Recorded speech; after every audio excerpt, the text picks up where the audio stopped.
귀한 찬양으로 하나님께 영광 돌려주셔서 감사합니다. 두 악기의 화음이 참 잘 어울리네요. 하나님께서 우리에게 주신 귀한 약속을 우리가 눈을 감아도 잘 또 보이고 우리 마음에 올릴 수 있는 그 찬양의 가사처럼 세상이 어떻게 변하든지 바뀌지 말아야 될 우리가 질질 곱게 붙잡고 살 수 있는 우리가 되기를 바랍니다. 오늘 말씀은 사도행전 8장의 말씀인데요. 8장 1절을 제가 봉독하겠습니다. 사울이 그의 죽임 당함을 마땅히 여기더라. 그날에 예루살렘에 있는 교회에 큰 핍박이 나서 사도 외에는 다 유대와 사마리아 모든 땅으로 흩어지니라. 사도행전 8장 1절의 말씀은 초대교회, 처음 교회가 생겼을 때요. 초대교회에 첫 번째 순교자가 있습니다. 7 집사 중에 요즘으로 얘기하면 이제 수석 집사님이었겠죠. 스데반 집사님이 이제 순교를 당하게 됐는데요. 순교당한 스데반의 죽음을 보고 사도, 지금 사도는 아니죠. 사울이 이제 보였던 반응을 한 줄로 요약한 내용이 되겠습니다. 최초의 순교자 스데반이 죽었는데 그 죽음을 보고 사울이 뭐라고 생각했다고요? 죽어도 마땅한 일이다 라고 생각을 했다는 것입니다. 그의 죽임 당함을 마땅히 여겼다. 이제 사울은 사울 왕과 이름이 똑같잖아요. 베냐민 지파의 최초의 왕인데요. 초대 왕인데 아마 그 이름을 빌어서 그걸 기념하면서 같은 베냐민 지파이기 때문에 아마 사울의 이름을 지은 게 아닌가 그런 생각이 드는데요. 후기에 가면은 바울로 불리잖아요. 그렇죠? 바울과 사울은 같은 사람인데 이 바울은 로마의 이름입니다. 로마 사람들이 부르는 이름이죠. 그러니까 또 1세기에 유대 사회에서는 로마의 정치적 영향을 받았고 유대인이면서 로마의 시민권을 가질 수도 있었고요. 바울처럼. 그래서 한 사람이 하나의 이름만 가지고 살지는 않았어요. 한국 사람들이 미국 살다 보면 미국식 이름을 개명하는 것처럼 당시에는 히브리인들과 어울릴 때는 히브리 이름을 쓰기도 하고 또 선교적으로 사업적으로 또 다른 이유로 로마의 이름을 사용하기도 했습니다. 중간에 이름이 바뀌었다기보다는 원래부터 갖고 있던 이름이 선교를 위해서 후기에 가서는 바울로 많이 불렸다고 생각하시면 되겠습니다. 오늘은 마땅히 여기는 것이 내 신앙의 수준이다라는 제목을 정해봤습니다. 내가 마땅히 여기는 것이 나의 신앙 수준이다. 사도행전 7장 54절부터 보시면 스데반의 죽음에 대한 설명을 하면서 이런 상황이 있습니다. 저희가 이 말을 듣고 마음에 찔려 저를 향하여 이를 가이거늘. 여기서 얘기하는 저희는 스데반에게 돌을 던지고 스데반을 모함했던 사람들인데 그들을 앞세우고 스데반이 죽기 전에 마지막에 긴 설교를 하잖아요. 그 설교를 듣고 나서 그들의 마음이 찔렸다는 거예요. 찔리고 나서 이를 갈았다 그랬어요.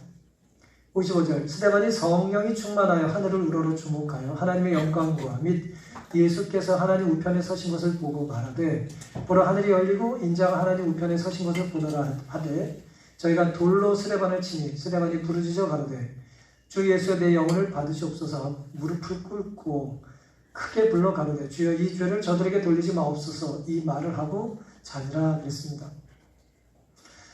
스데반이 죽어야 된다고 생각하는 그런 사람들이 스데반에게 돌을 던졌는데요. 스데반은 사실 죽지 않을 수도 있었어요. 그런데 스데반이 죽음을 뭐한 거예요? 죽음을 택한 것입니다.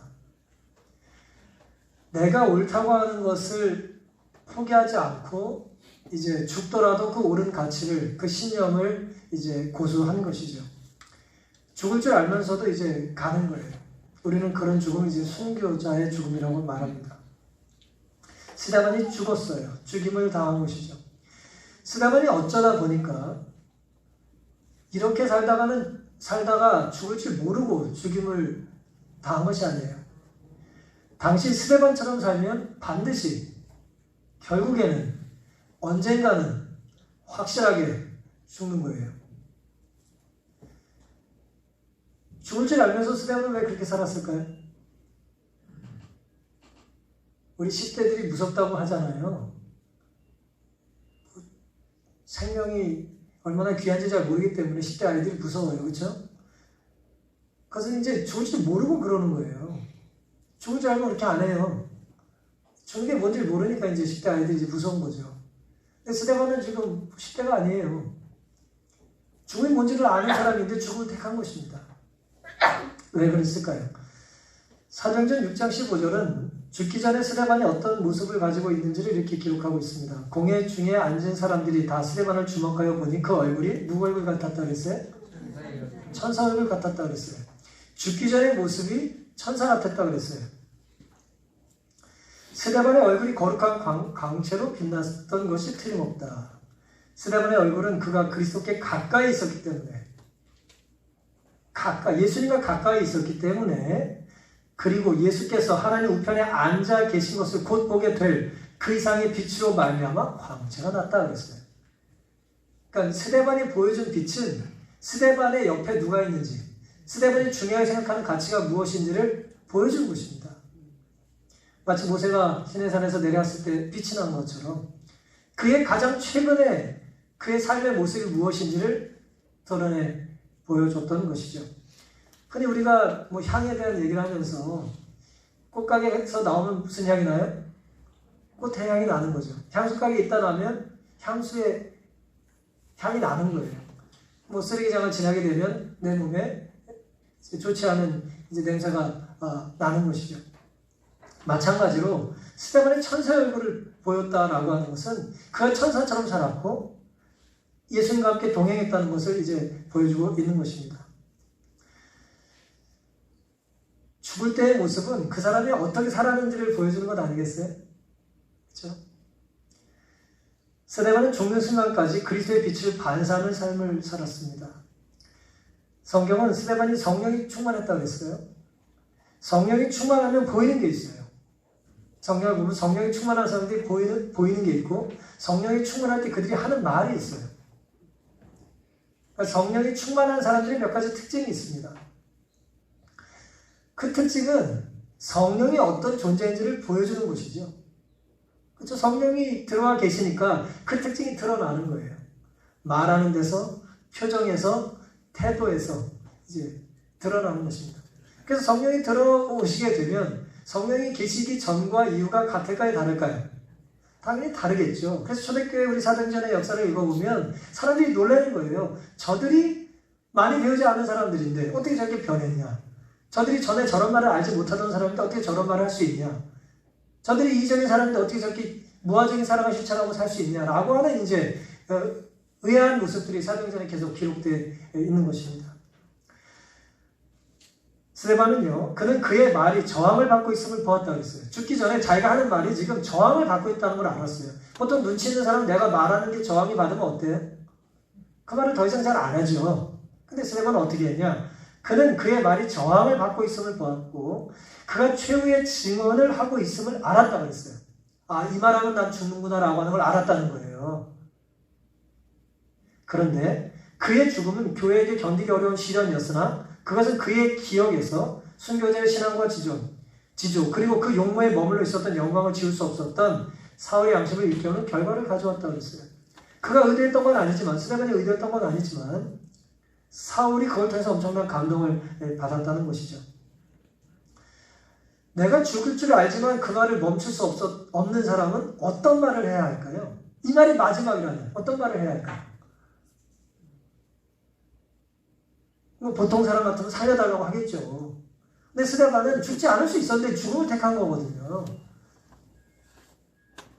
순교자가 마지막 할 수 있는 말이 뭘까요? 물론 중보기도를 스데반이 했어요. 저들을 돌리지 말라고, 저들에게 돌리지 말라고 중보기도를 했는데 결국은 내가 순교하면서까지 하나님 뜻대로 살고자 하는 사람은 이 길이 하나님을 향한 나의 최선의 선택임을 그가 알 뿐 아니라 나의 말과 마지막 선택을 통해서 아직 하나님을 알지 못하는 사람에게 뭘 보여주고 싶을까요? 하나님이 어떤 분인지를 드러내 보여주고 싶지 않겠어요? 그래서 아무리 폭력적으로 살았다 할지라도 하나님을 만난 사람은 마지막 순간에는 폭력적으로 살지 않는 거예요. 왜냐하면 하나님의 모습이 그게 아니니까. 그래서 스데반은 하나님이 보시기에 옳은 일을 위해서 죽음을 택한 것입니다. 거룩한 빛을 발했고 죽음의 위협도 그를 침묵시킬 수가 없었어요. 그것이 스데반이 마땅히 옳다고 여겼던 선택이었습니다. 내가 죽더라도 나는 옳은 일을 가겠다는 거예요. 그런데 이 당시에 스데반을 죽음에 이르게 했던 사람들은 똑같은 생각을, 똑같다는 의미는 자기가 옳다고 생각하는 똑같은 신념 때문에 스데반을 죽였다는 거예요. 스데반은 내가 옳다는 신념 때문에, 옳다고 있는 가치 때문에 죽음을 당했고, 또 다른 부류는 자기가 옳다고 하는 신념 때문에 누군가를 뭐예요? 죽였어요. 54절부터 제가 몇 절을 다시 읽습니다. 저희가 이 말을 듣고 마음에 찔려 저를 향하여 이를 갈았다고 했어요. 마음이 찔렸는데 이를 갈았어요. 스데반이 성령이 충만하여 하늘을 우러러 주목하고 하나님의 영광과 및 예수께서 하나님 우편에 서신 것을 보고 말하되 하늘이 열리고 인자가 하나님 우편에 서신 것을 보노라 한대. 57절 저희가 큰 소리를 지르며 귀를 막고 일심으로 그에게 달려들어 성 밖에 내치고 돌로 칠세. 증인들이 옷을 벗어 사울이라는 청년의 발 앞에 두니라. 59절 저희가 돌로 스데반을 치니 스데반이 부르짖어 가로되 주 예수여 내 영혼을 받으시옵소서 하고 무릎을 꿇고 크게 불러 가로되 주여 이 죄를 저들에게 돌리지 마옵소서. 이 말을 하고 찬이라 했습니다. 스데반에게 돌을 던진 사람들은 어떤 사람들이었을까요? 51절부터 보면은 그들은 목이 곧고, 스데반의 말이에요. 목이 곧고 마음과 귀에 할례를 받지 못한 사람들이 사람들아 너희가 항상 성령을 거슬려 너희 조상과 같이 너희도 하는도다. 이스라엘의 조상들이 하나님 뜻대로 살지 않았는데 너희들이 지금 그 일을 반복하고 있다는 거예요. 그러면서 아주 도발적인 말을 했어요. 목이 곧고 마음과 귀에 할례를 받지 못했다고 했어요. 우리는 이게 별로 이렇게 딱 마음에 와닿질 않아요. 이게 무슨 뜻인지. 하지만 유대인들이 이 말을 들었을 때 엄청난 수치감을 느꼈어요. 엄청난 모욕감을 느낀 거예요. 이스라엘 사람들이 제일 싫어하는 말 중에 하나가 뭔지 아세요? 이방이나 라는 말인데 그게 똑같은 말이 뭐냐면 할례 받지 못한 자라는 말이에요. 이스라엘들이 제일 싫어하는 말이에요. 스데반이 말이에요. 죽지 않을 수도 있지만 죽음을 택하면서 그들에게 아주 자극적인 말을 한 거예요. 그러니까 그들이 스데반에게 돌을 던질 수 있는 빌미를 주는 거죠. 그들에게 자극을 함으로 지금은 죄를 짓는다 할지라도 내가 얼마나 큰 죄를 지었는지를 깨닫게 해주기 위한 스데반의 희생 같은 것입니다. 너희 조상들은 선지자 중에 누구를 핍박지 아니하였느냐? 의인이 오리라고 예고한 자들을 저희가 죽였고 이제 너희는 그 의인을 잡아준 자요 살인한 자가 되나니. 53절 저희가 천사의 전한 율법을 받고도 지키지 아니하였도다 하면서 이스라엘의 조상들이 율법대로 살지 않았다는 거예요. 하나님 뜻대로 살지 않고 의인을 죽이고 살해하는 죄를, 살인의 죄를 범했다는 거예요. 그리고 뭐예요? 너희는 마음과 귀에 할례를 받지 않았다는 거예요. 들어야 될 말을 듣지 않는다는 거예요. 아주 강렬하게 엄중하게 견책을 하고 있습니다. 그리고 그 말을 듣고 그들의 마음이 어땠다 그랬어요? 54절에 찔렸다는 거예요. 찔렸어요. 그 말이 그들을 찌른 거예요. 여러분 중요한 것은 말이에요. 찔린 게 중요한 게 아닙니다. 하나님의 말씀 우리에게 자화의 날선 검이 돼가지고 찌르고 쪼갤 수 있죠. 예리한 칼이니까 말씀이요. 근데 문제는 찔렸을 때 반응이 문제예요. 내가 말씀의 검으로 찔리면 어떤 반응을 보여야 될까요? 내가 이렇게 살면 안 되는구나 라고 생각을 해야 되는데 이런 감히 주리를 틀어라 이렇게 말을 못하게 입을 막아라 이렇게 하는 것입니다. 그러니까 말씀에 대한 반응이 중요한 거예요. 성령 우리에게 끊임없이 말씀으로 이렇게 두드리시잖아요. 역사를 통해서 우리의 양심을 통해서 우리의 상식을 통해서 때로 우리의 이성을 통해서 또 기도할 때 생각나는 어떤 오래된 기억을 통해서 무릎 꿇고 또 말씀을 읽을 때 어떤 깨우침을 통해서 우리에게 끊임없이 말씀하세요. 때로 우리가 기도하기 때문에 불편할 때가 있는 거예요. 말씀을 펴기 때문에 불편할 때가 있는 거죠. 말씀을 덮고 기도하지 않으면 편할 수 있어요. 영적인 자극을 받을 일이 없으니까. 귀를 막을 일도 없어요. 틀어놓지를 않았으니까. 장례를 듣거나 뭐 부르거나 말씀을 들어놓지 않으니까 우리에게 어떤 영적인 자극을 주지 않잖아요. 우리가 뭐 TV를 보다 말고 듣기 싫어 그럽니까? 드라마 보다 말고 괴로워 그래요? 그분은 병원에 좀 가셔야 돼요. 그런 사람 없어요. 그게 우리의 신념을 울리지는 않거든요. 쪼개진 않아요. 내가 그리스도인 이렇게 살면 안 된다고 생각하지는 않거든요. 그냥 즐기는 거죠. 유의잖아요. 하지만 우리의 신념을 변화시켜주고 우리를 바꿔주지는 않지 않습니까? 스데반이 말한 것처럼 스데반에게 돌을 던지는 사람에 대한 스데반은 그들을 저주하고 조롱하거나 비난하는 것이 아니라 그들의 구원을 위하여 이제 영적인 고민을 하면서 마지막에 이제 그들에게 바른 말을 해주고 있는 것입니다. 그들은 스데반이 말한 것처럼 목이 곱고 마음과 귀에 할례를 받지 않았어요. 성령을 거슬렸고 의인을 죽인 사람들이에요. 율법을 지키지 않았어요. 천사가 전해준 율법을 지키지 않았다는 거예요. 물론 천사가 율법을 준 건 아니죠. 여기서 얘기하는 천사라는 표현은 이제 언약의 천사로 나타나신 예수님을 이야기하고 있는 것입니다. 하나님께서 우리에게 주신 율법을 이스라엘은 받았잖아요. 특권 아닙니까? 근데 율법을 받으면 뭐예요? 그대로 살지 않는단 말이에요. 많은 복을 누리고 많은 혜택을 누리고 살면 뭐합니까? 그걸 감사하지 않는데. 그들은 하나님을 거절했다는 거예요. 하나님의 말씀을 듣지 않았다는 것은 그런 뜻입니다. 스데반의 말에 귀를 막았어요. 일심으로 달려들어 돌을 들어 던집니다. 하나님을 대적하는 사람들끼리 모여서 하나님을 섬기는 사람에게 돌을 던지는 거예요. 그리고 하나님의 말씀에 귀를 막아요. 누구 지배를 받을까요? 말씀이 내 삶을 쪼갤 때 우리가 말씀대로 살지 않을 때는 내 삶의 지배자가 누군 거예요? 사탄인 거죠. 말이 뭐합니까? 말씀에 굴복하고 우리의 신령을 되돌아봐야 될 회개할 순간에 회개하지 않겠다고 귀를 막고 회개를 전하는 사람에게 돌을 던지고 있으니까 나는 지금 사탄의 지배를 받고 있는 것입니다. 물론 이렇게 생각할 수 있을지 몰라요. 나는 뭐 하나님의 성령이 충만한 사람은 아니더라도 악령이 충만한 사람은 아니야. 나는 뭐 악령이 충만한 사람은 아니지. 나는 누구에게도 크게 영향받는 사람이 아니야, 쉽게. 뭐 그런 생각을 하고 계실지 모르겠어요. 그런데 보세요. 누구의 영향도 받지 않는다는 그 생각은요. 누구의 영향을 받은 생각일까요? 하나님의 생각은 아니에요, 분명히. 왜냐하면 그 안에 교만이 있는 거죠. 그 교만은 하나님 것이 아니에요. 나는 사탄의 영향도 받지 않아.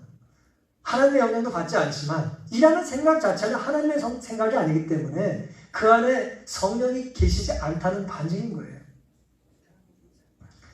유대인들은 할례 받지 못했다는 것을 가장 스치스럽게 여겼어요. 욕입니다. 가장 강한 욕이에요. 에스겔은 44장 7절에 마음과 몸에 할례 받지 아니한 이방이 성전을 더럽혔다는 말을 했어요. 마음과 몸에 할례를 받지 않은 이방인들은 함부로 성전을 주입하고 그렇게 되면 그 성전이 더럽혀지게 되는 것이죠. 유대 문화에서 할례 받지 못한 이방인이라는 것은 가장 모욕적인 언사였기 때문에 그렇습니다. 사랑하는 성도여러분, 스데반은 자신을 죽이려는 자에게 자기를 죽일 빌미를 제공하고 있습니다.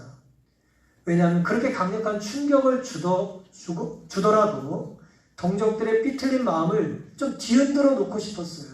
내가 죽더라도 내가 너에게 마지막 했던 말이 뭔지를 좀 기억하라고 이제 호소했던 것입니다.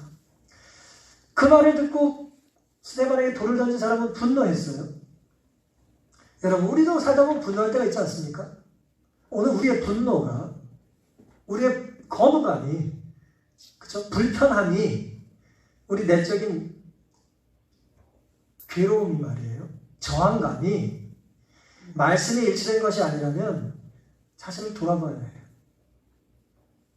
우리가 무엇만 생각하면 화가 날 때가 있어요. 그쵸? 화가 날 때가 있잖아요. 남자들은 뭐 군대 생각하고 화낸다는 사람들 많고, 여자분들은 신어서 고생하시면 뭐 시댁 생각하면 열받을 때 있고, 뭐 그쵸. 신앙생활 하다가 때로 상처받으시면 교회를 생각하면 속상하다고 하실 수도 있고, 또 많은 사람들은 교회와 상관없이 살면서도 교회 얘기만 하면 화를 내요. 그건 정상적인 반응일 수 있지만 매우 비정상적인 반응이에요. 거기에 뭔가가 있는 거죠. 뭐가 있을까요?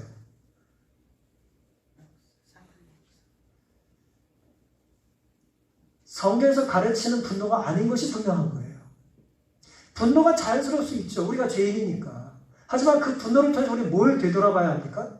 아, 이것이 하나님께서 우리에게 허락하신 저항과 분노가 아니니까 내가 하나님께로 돌아가야겠다라고 생각을 하셔야지. 나 자신을 자꾸 합리화하고 비슷한 생각을 가진 사람들끼리 자꾸 모여가지고 점점 커지면 어떻게 되겠어요? 옳지 못한 판단을 하게 될 가능성이 아주 많습니다. 그들이 자꾸 어울리다 보니까 그렇게 된 거예요. 나의 삶이 율법의 정신과 제대로 율법의 정신을 따르고 있지 않다면 성령의 거울에 우리 자신을 비춰볼 수 있는 우리가 되기를 간절히 바랍니다.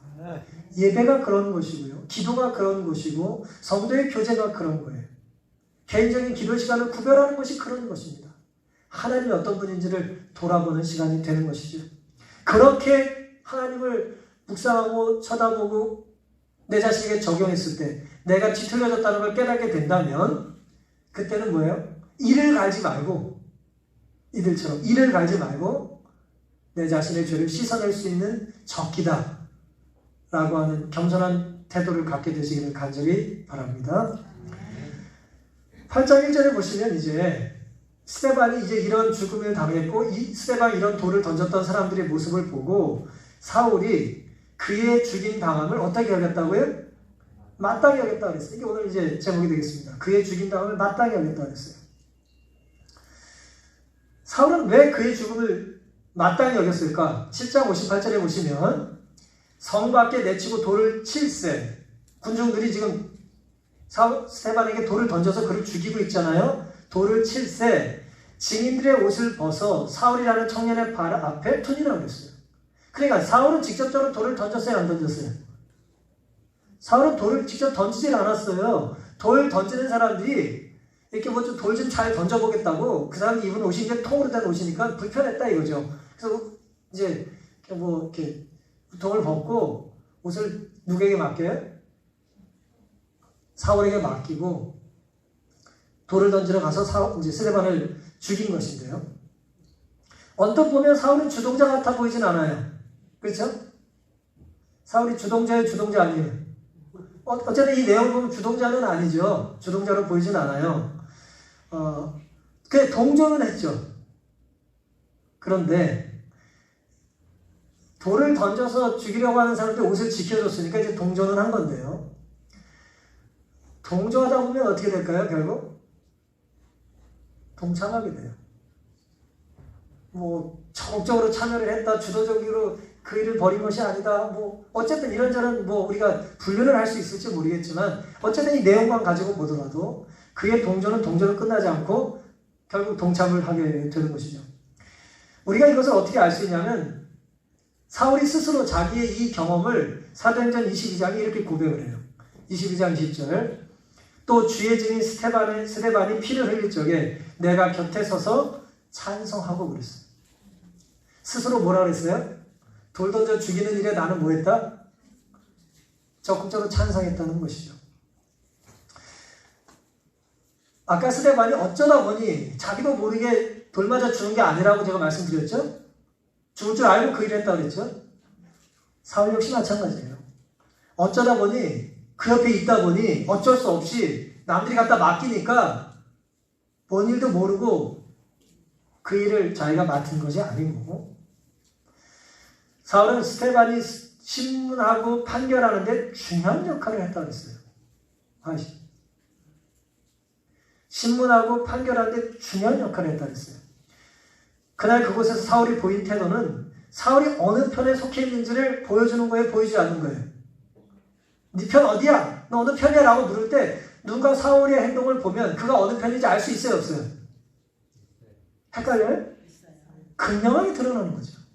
누가 도둑질하러 들어가는데 도둑놈 자동차 지켜주고 있으면 그 사람이 뭐 어느 편입니까? 도둑 편이죠. 뭐 말해 뭐 하겠어요? 사도행전 8장 1절에 사울이 스데반의 죽임당함을 마땅히 여겼다는 의미가 뭘까요? 이런 배경을 마땅히 여겼다. 문장을 해도 그대로 이 헬라어를 좀 이제 분석해 보겠습니다. 마땅히 여겼다고 번역된 이 헬라어는 이제 합성어인데요. 이제 쉰이라는 말이 앞에 붙어 있어요. 쉰. 이거는 이제 신이기도 한데 이건 함께라는 뜻이에요. 이 적도 전치사인데 함께라는 뜻입니다. 그 다음에 유도케오라는 말이 있어요. 쉰 유대케오라는 말을 번역한 건데요. 유라고 하는 말은 적도로 좋다는 뜻이에요. 그러니까 이 단어는 함께한다, 좋다라는 말 앞에 도케오가 붙은 말이에요. 뒤에. 도케오라는 말은 생각한다, 기뻐한다, 찬성한다, 동의한다 그런 뜻이에요. 그러니까 이 말을 합치면 뭐예요? 누군가 무슨 일을 하는 것에 대하여 내가 적극적으로 찬성하고 그 일을 내가 기뻐한다는 뜻이에요.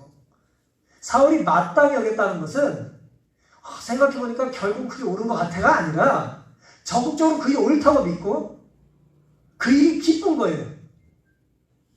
적극적으로 그 일에 가담한 거예요. 신약에 한 6번 이 단어가 사용됐는데요. 누가복음 11장 48절과 고린도서 7장 13절에 사용은 이렇게 되어 있습니다. 이와 같이 저희는 죽이고 너희는 싸우니 너희가 너희 조상이 행한 일에 증인이 되어 옳게 여기느니라 라는 단어가 똑같은 단어고요. 고린도서 7장 13절에는 어떤 여자가 믿지 않는 남편이 있어 아내와 함께 살기를 좋아하거든. 이게 그 단어예요. 쉰유도케오 같은 말이에요. 마땅히 여긴 것은 스테반이 돌맞아 죽는 것을 사울이 마땅히 여겼다는 것은 그는 돌맞아 죽는 것이 옳다 이거예요. 자기 판단에. 나는 그런 일에 동참한 것이 기쁘다는 뜻이에요. 내가 그 일에 일조했다는 것이 행복하다 그런 뜻입니다. 좋은 사람이 나쁜 사람이에요. 사울은 나쁜 사람이에요. 무서운 사람이에요. 근데 문제는 본인이 이 일을 어떻게 여겼어요? 옳게 여겼어요? 그러다고 여겼어요? 옳게 여긴 거예요. 이게 참 무섭습니다. 이 종교전쟁의 문제는 죽어라고 싸우는데 서로 옳다고 생각하는 거예요. 종교성이 없는 사람은 이제 이데올로기로 싸우는 것이고요. 특징이 비슷해요. 죽어도 내 생각을 안 바꾸는 거예요. 왜냐하면 옳다는 신념이 너무 강하기 때문이죠. 사도행적의 화이트는 이 스데반의 죽음의 이후에 사울이 받은 대접을 이렇게 한마디로 기록했습니다. 스데반의 죽음 이후 사울은 그때의 공로가 참작되어 사내들인 공회원에 선출되었다. 사울이 출세하는 일이 언제 열렸어요? 그때 옷잘 지켜가지고 아주 적극적으로 가담해가지고 최초의 순교자에게 돌을 던지는 그 일에 주도적인 일을 했을 때에 유대인들이 보기 어때요? 차세대 지도자감이다라고 본 거예요. 그 공로로 이제 참작이 되어서 사내들인 공회원이 됐다 그랬습니다. 여러분, 우리가 평소에 하는 행동 혹은 말들은 쌓여요. 쌓이고 또 쌓입니다. 그러니까 어떤 생각을 하기 시작하면 우리는 그것을 결국 내가 그런 생각을 하고 있다는 것이 티가 나요, 안 나요? 티가 나요. 말이나 행동으로 결국 티가 납니다. 아무리 뭐 가리려고 해도 잘 가려지지가 않아요. 저 사람이 어떤 생각을 하고 있는지를 우리는 행동을 통해서 추정하지만 행동은 결과로 나타난 것 뿐이잖아요. 그렇죠? 생각이 나오는 거예요. 그래서 우리는 생각을 초래로 하는 걸 조심해야 되는 거예요. 상상을 훈련하라는 말처럼 우리의 시선을 조심해야 될 이유가 거기 있는 거죠. 왜냐하면 우리가 자꾸 보고 듣는 것이 우리의 생각을 구성하거든요. 내가 보고 듣는 것이 내 생각을 구성하고 생각은 행동으로 나타나게 돼 있어요. 그러니 우리가 판단해야 될 때 뭐가 중요해요? 내가 무엇을 들을지 무엇을 볼지가 매우 중요한 거예요. 근데 사울에게 돌을 던진 사람들의 특징은 스테반에게 돌을 던진 사람의 특징은 비슷한 생각을 가진 사람들끼리 계속 모여서 비슷한 얘기를 자꾸 하는 거예요. 정보의 홍수라고 말하지만 오늘날 홍수의 문제는 뭡니까? 내가 동의하는 정보만 계속 받아들이는 거예요. 유명한 스탠포드의 실험도 있어요. 생각이 전혀 다른 두 부류를 나눠서 서로의 생각을 공격하게 했어요. 그래서 사랑에 찬성하냐 반대하냐 두 부류로 나눠지잖아요. 찬성한다 반대한다. 그리고 반대하는 이유에 대해 공격하는 찬성의 논리를 제공하고 또 찬성하는 사람의 논리를 반대하는 사람들을 하지 말아야 될 논리를 논리적으로 막 제시를 했어요. 그럼 보통 생각이 어때요? 우리 같은 사람들은 내 생각이 잘못될 수 있다라고 하는 걸 알게 되잖아요. 내 생각에 논리적인 모순이 있다는 걸 충분히 듣고 나면 어때요? 생각이 좀 바뀌어야 되지 않겠습니까? 바뀔 여지가 좀 있어야 되지 않아요? 찬성하던 사람이든 반대하던 사람이든. 근데 결과가 어떤지 아세요? 더 강하게 자기의 생각을 고집하게 됐어요. 근데 최근에 뭐 정치적인 지형이나 이런 데 보면은 계속해서 양쪽으로 나눠지잖아요. 왜 그럴까요? 정보가 없어서가 아니에요. 나와 비슷한 정보를 끊임없이 내가 재생산을 하고 있기 때문에 그렇습니다. 중도가 점점 나눠져요. 미국도 마찬가지고 한국도 지금 마찬가지인 것 같아요. 좀 어느 편이 옳다 그러다 말씀을 드리려고 하는 것이 아니라 오늘 우리가 접하는 정보들의 양이 많아지고 적어지는 것은 큰 의미가 없다는 거예요. 왜냐하면 나는 이미 뭐예요? 내가 가지고 있는 선입관으로 인하여 구성이 되어 있고 내가 필요로 하는 것들을 내가 좋아하는 것들을 취하기 때문에 그렇습니다. 그게 공로가 참작됐다는 것에 어떤 뭐 현실적인 적용이 될지는 모르겠습니다. 끊임없이 내가 보고 듣고 반복하는 것들이 쌓이다 보면 어느 순간 평가를 받게 되는 것이죠. 뭐 단순히 이 세상 살면서 우리의 모습들이 이렇게 저렇게 바뀌는 거야 무슨 뭐 큰 일이겠습니까? 그럴 수 있죠. 뭐 젊었을 때 이랬는데 연세 드시고 바뀌었다거나 뭐 어쨌든 뭐 바뀔 수 있고 바뀌지 않을 수도 있겠죠. 그게 무슨 죽고 사는 영생의 문제겠습니까? 문제는 신앙에 있어서 이럴 때가 문제가 되는 것입니다. 사울은 에스데반의 피를 흘리는 일에 가담했고 그 일을 옳다고 생각했을까? 이 부분을 하였으면 이렇게 말씀하셨어요. 하나님께서 그 순교자와 함께 하시는 뚜렷한 증거를 사울은 봤어요. 죽으면서까지 저렇게 거룩한 모습을 보는 걸 보고 보통 사람이라면 충격을 받아야 안 받아요? 충격을 받죠. 뚜렷한 증거를 보고 하나님이 그와 함께 하시는 뚜렷한 증거를 보고 사울은 예수를 따르는 사람들을 반대하는 데 있어서 그가 신봉했던 그 사업의 정당성을 의심하게 됐다고 했어요. 이게 정상인 거예요. 의심하게 된 거예요. 내가 잘못된 길을 가고 있는 건 아닌가? 그런데 문제는 그는 당황하여 그가 그들의 지혜와 판단을 온전히 신임했던 사람들에게 호소했어요. 그러니까 내가 옳다고 믿고 나에게 옳다는 걸 가르쳐준 사람들에게 다시 찾아가서 물은 거예요. 어떻게 됐을까요? 그래야 마침내 사울은 스데반이 신성 모독자요 순교한 제자가 전파한 그리스도는 협작꾼이므로 사기꾼이므로 거룩한 직분을 가지고 봉사하는 자신들이 틀림없이 옳다는 제사장들과 관원들의 주장을 수긍하게 됐다 그랬어요. 이쪽은 무조건 틀리다라고 하는 전제를 가지고 행동하는 사람들의 말을 자꾸 다시 듣다 보니까 뭐예요? 재확신을 하게 된 거예요. 그래 역시 맞지. 우리가 맞아. 죽어야 돼 저 사람은. 결국 그가 받은 교육과 편견, 즉 옛 스승들에 대한 존경심 그리고 인기를 얻으려는 그의 교만으로 그는 양심의 소리와 하나님의 은혜를 배반했다 그랬어요. 사울이 돌이킬 수 있는 기회를 얻지 못했기 때문입니까? 아니에요. 하나님이 끊임없이 그에게 말씀하셨어요. 그 전에. 스데반을 통해서 말씀하시고 그의 양심을 통해서 말씀하시고 그의 이성을 통해서 말씀하셨어요. 하지만 스데반은 그럴 때마다 그런 생각을 가지고 뭐 했어요? 무릎 꿇고 하나님을 붙잡지 않고 말씀을 펴지 않고 어떻게 했다고요? 자기에게 그런 생각을 전해준 자기에게 교육을 끼친 영향을 준 선입감을 갖게 했던 사람들에게 다시 호소했다는 거죠. 해결될까요? 해결 안 되죠. 절대 해결되지 않습니다.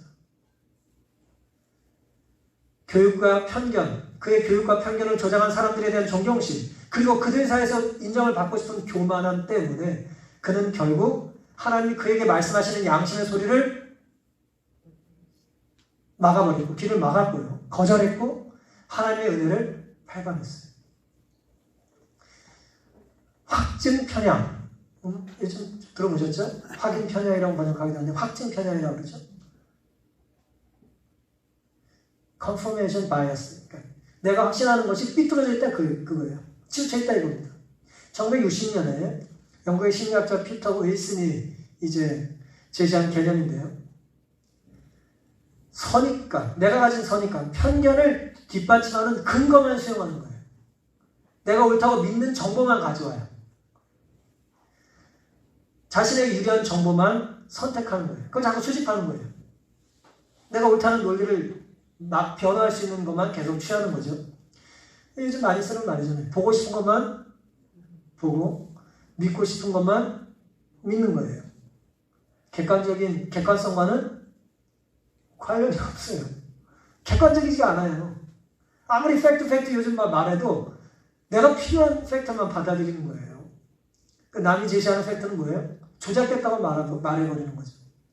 이 세상이 지금 정상이 아닌 것입니다. 올바른 경험이 누적되면 지식이 된답니다. 하지만 잘못된 경험이 누적되면 편견이 되겠죠. 더 편협해지는 거예요. 공부를 많이 하면 할수록 자꾸 편협해지는 거예요. 그리고 깊어지니까 자꾸 날카로워지겠죠? 딴 건 보지도 못하고 계속 이것만 보니까. 그렇죠? 우리가 뭐 경주마입니까? 경주마는 딴 데 보지 못하도록 앞에 시선을 좁힌대요. 자꾸 시선이 흩어지면 어떻게 될까요? 분산이 되면. 앞으로 내뛰지 않을 거 아니에요. 한 방향만 갖고 뛰게 하니까 막 눈을 이렇게 가려줘야 된다는데요. 사람은 그러면 안 되죠. 이것이 그런가요? 뭐 해야 합니까? 말씀과 비추어서 살펴야 합니다. 양심에 비추어 봐야 되고요. 이 정보를 준 사람의 삶도 봐야 되고 무엇보다도 나에게 정보를 끼친 사람들의 인격이 어떤지를 봐야 돼요. 우리 예수의 말씀에 오르신 것은 말씀의 내용도 오를 뿐만 아니라 말씀을 전해주신 분의 인격과 태도가 어때요? 돌아가시는 순간까지 옳기 때문이에요. 사울이 속해 있던 사람들의 문제는 이겁니다. 내가 옳기 때문에 누군가가 뭐 해야 됩니까? 죽어야 돼요. 내가 옳기 때문에 저 사람 뭐 해야 돼요? 죽어야 돼요. 그렇다면 내가 옳지 않은 것입니다. 누군가가 죽어야 내가 옳다는 게 반증된다면, 내가 죽여야 된다면 그건 내가 옳지 않은 거예요. 내가 그렇게 유리해질 수는 있겠지만 그것이 성경에서 말하는 옳은 것은 아닌 거죠. 하지만 끊임없이 내가 보고 싶은 것만 보고 믿고 싶은 것만 믿었기 때문에 문제를 야기하는 것입니다. 마땅히 여기 때문에 그렇죠. 하지만 놀랍게도 주님께서는 교만과 편견으로 똘똘 뭉친 이 사울을 택하세요. 이게 좀 이해하기 힘든 부분이죠. 사도행전 9장 15절에는 주께서 가라사대 가라 이 사람은 내 이름을 이방인과 임금들과 이스라엘 자손들 앞에 전하기 위하여 택한 나의 그릇이라 했어요. 예수님께서 사울을 뭐 하셨어요? 택하셨다 그랬어요. 사울이 회심했다 그러니까 뭐 아무도 안 믿어요. 아나니아를 보내고 나중에 바나바도 또 보내주고 계속해서 이제 그래도 내가 택했으니까 하나님이 택했다니까 예수님이 택하셨다니까 우리가 믿어야 되지 않겠습니까? 따라야 되지 않겠어요?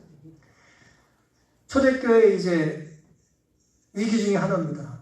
교회를 핍박하던 사람을 하나님이 택하셨다는 거예요. 어떻게 하면 좋을까요? 이거?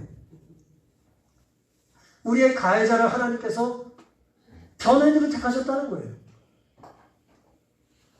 증인도 아니고 말이에요. 이거 좀 문제가 아니겠습니까? 왜 이렇게 하셨을까요? 얼마 있지 않아 이 잔인한 박해자는 그가 지금 헐고 있는 교회를 세우는 일에 종사하게 될 것이었다.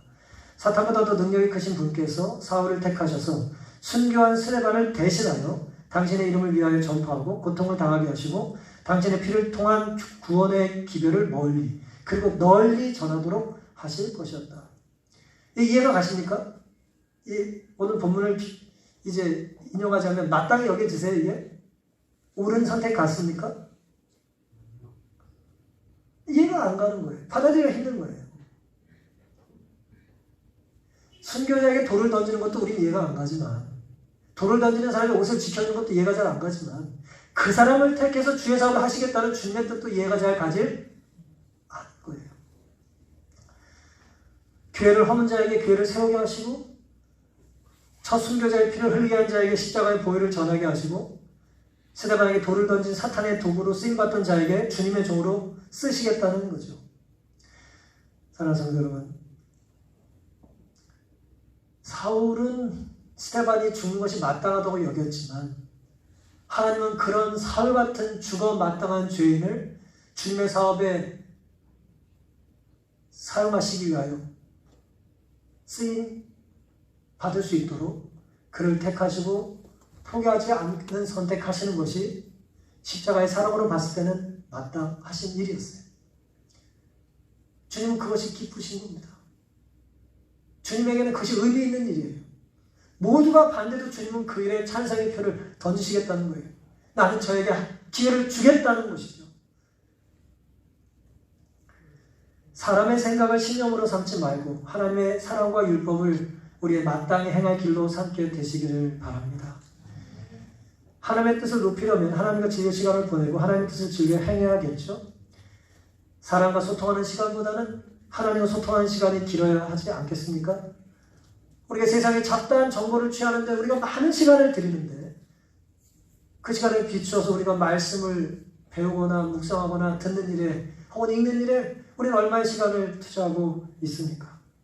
하나님과의 영적 친밀함이 코로나로 인해 영향을 받으면 안 되지 않을까요? 사탄은 교회를 막는데 성공했을지 모르겠어요. 코로나로. 하지만 하나님께서 우리가 흩어진 모든 곳에서 하나님을 섬기는 성도로, 작은 교회로, 가정교회로 서기를 원하지 않으시겠습니까? 하나님을 원하시면 우리가 순종함으로 이룰 수 있게 되기를 간절히 바랍니다. 아무리 힘들어도 내가 좋아하는 일을 위해서는 우리는 돈과 시간을 구별하는 일을 힘들어하지 않아요. 비록 물리적인 성전에 우리는 오지 못해도 우리의 삶에서 거룩한 장소와 시간을 이제는 자발적으로 혼자라도 하나님을 의지하는 독립적인 거룩한 신앙으로 구별하며 살게 되시기를 간절히 바랍니다. 우리가 마땅히 여기는 것이 우리의 신앙의 수준이고요. 그 신앙의 수준이 우리의 영생을 결정할 수도 있습니다.